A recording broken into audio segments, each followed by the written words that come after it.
Hi అండి, welcome to కేదాస్ kitchen channel. ఈరోజు వీడియోలో నేను మార్నింగ్ బ్రేక్ఫాస్ట్కి ఒక హెల్దీ అయిన రెసిపీని చూపించిపోతున్నానండి. క్యారెట్తో పరోటా రెసిపీ. సో మార్నింగ్ పూట మనకి చక్కగా ఇలా ఈజీగా చాలా హెల్దీగా ఉండే బ్రేక్ఫాస్ట్ అండి. ఒకే ఒక క్యారెట్తో మనము ఇలాగా ప్రోటీన్ రెసిపీని చేసుకోవచ్చు. క్యారెట్లో ఏ విటమిన్ ఇంకా బీటా కెరటిన్ ఫైబర్ అనేది ఎక్కువగా ఉండడం మూలంగా రోజంతా నీరసం లేకుండా చాలా హెల్దీగా ఉండడానికి ఉపయోగపడుతుంది. ఇప్పుడు మనకి లేట్ ఎందుకు వీళ్ళకి వెళ్ళిపోదామా. ముందుగా నేను 2 కప్పుల గోధుమ పిండిని తీసుకుంటున్నానండి. అందులోకి నేను ఒక క్యారెట్ని ఇలా తీసుకున్నాను. చెక్కు తీసుకొని ముక్కలు కోసుకొని ఒక మిక్సీ జార్లో వేసుకుంటున్నాను. సో ఈ విధంగా కట్ చేసుకున్నాను కదా, ఇలా మిక్సీ జార్లో వేసుకున్నాక తగినన్ని నీళ్లు పోసుకొని 1 స్పూన్ అంత కారం వేసుకొని పేస్ట్ చేసుకొని పక్కన పెట్టుకున్నాను. గోధుమ పిండిలో రుచికి సరిపడా ఉప్పు వేసుకున్నాను. అలాగే 1 టీ స్పూన్ అంతా నెయ్యి వేసుకొని ఇలా కలుపుకుంటున్నాను. నెయ్యి బదులుగా మీరు నూనె కూడా వేసుకోవచ్చండి.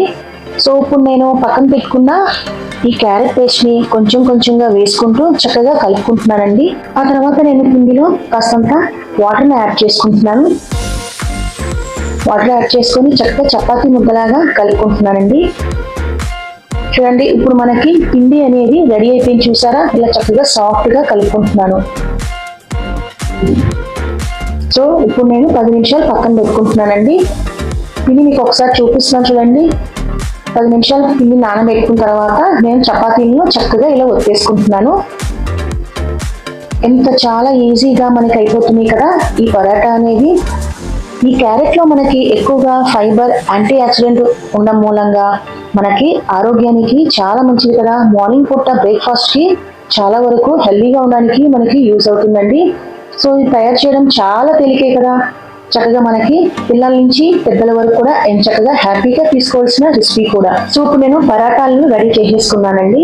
ఆ తర్వాత ఒక బౌల్లో 1 స్పూన్ అంతా పసుపు, 1 స్పూన్ అంతా కారము, 1 టీ స్పూన్ అంతా కిచెన్ కింగ్ మసాలా పౌడర్ వేసుకున్నాను. 1 టీ స్పూన్ అంతా ఉప్పు వేసుకొని ఒక ఉల్లిపాయని కట్ చేసి వేసుకుంటున్నాను.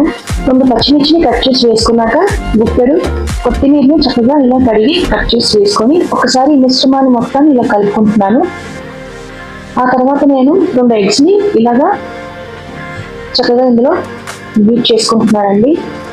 సో మొత్తాన్ని నేను ఇలాగా బీట్ చేసుకుంటున్నాను. ఎక్కడ ఉండలు లేకుండా మొత్తం ఇలా బీట్ చేసుకుంటున్నాను. ఇప్పుడు రెడీ అయిపోయింది కదా. ఇప్పుడు పక్కన పెట్టుకున్న నేను చపాతీలను ఇలా కాల్చుకుంటున్నాను. పెనం మీద అటు ఇటు తిప్పుకుంటూ చక్కగా చపాతీలను కాల్చుకుంటున్నాను.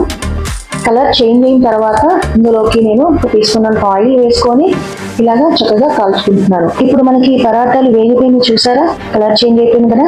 ఇప్పుడు నేను తీసి ఒక ప్లేట్లో సర్వ్ చేసుకుంటున్నానండి. ఆ తర్వాత నేను మిగిలిన పరాటాలను కూడా చక్కగా నేను ఇలా కాల్చుకుంటున్నాను. సో ఇప్పుడు అన్నిటిని తీసి ఒక ప్లేట్లో పెట్టుకుంటున్నానండి. సో నేను మరొక విధంగా మీకు చేసి చూపిస్తున్నాను చూడండి. సో ఈ పరాటాలను ఇప్పుడు మనము ఎగ్తో చక్కగా ఇప్పుడు కాల్చుకుంటే చాలా బాగుంటుంది. నేను పక్కన పెట్టుకున్న ఎగ్ మిశ్రమం ఉంది కదా, సో ఇదంతా నేను చపాతీ మీద వేసుకుంటున్నానండి. సో ఇలా మొత్తాన్ని ఇలా స్ప్రెడ్ చేసుకుంటున్నాను. ఇదంతా బాగా వేగి వరకు నేను చపాతీని కాల్చుకొని ఇలా టర్న్ చేసుకున్నాను. నాన్ పరాటా కన్నా ఇలా ఎగ్తో చేసినటువంటి క్యారెట్ పరాటా చాలా బాగుంటుంది చూసారా. ఇప్పుడు మనకి వేగిపోయినాయి కదా, తీసి నేను ఒక ప్లేట్లో సర్వ్ చేసేసుకున్నాను. సో మార్నింగ్ పూట ఇలా బ్రేక్ఫాస్ట్కి చాలా బాగుంటుందండి. తప్పకుండా ఇలా వెరైటీగా ట్రై చేయండి ఫ్రెండ్స్. అంతేకాదు ఎలా వచ్చిందనేది మీ అభిప్రాయం అనేది నాకు తెలియజేయండి. ఇంకా నా ఛానల్ని తప్పకుండా సబ్స్క్రైబ్ చేయండి.